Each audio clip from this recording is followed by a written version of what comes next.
What about the sort of other problems with Charlie Hebdo, in addition to the humiliation of the Prophet Muhammad and, in general, the fun that it was poking at the most persecuted religion in the world, Islam? It was also, you write, racist and sexist, racist against blacks, sexist.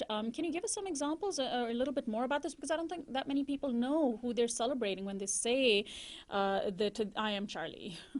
Absolutely. I mean, I think the example that stands out the most in my mind, and there are two that I want to talk about really quickly, but the two examples that stand out the most in my mind are the example of the cartoon they did of the satire they did of the Nigerian girls who were abducted by Boko Haram.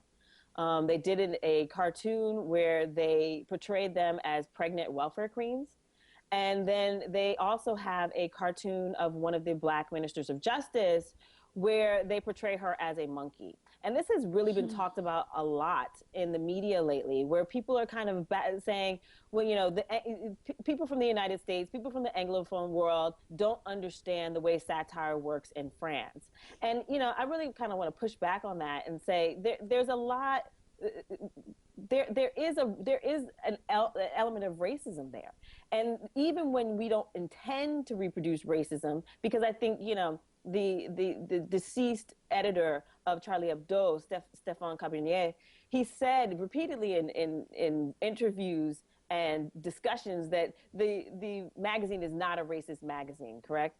But the problem is that sometimes, even when people don't have the intent to be racist, the effect is racism.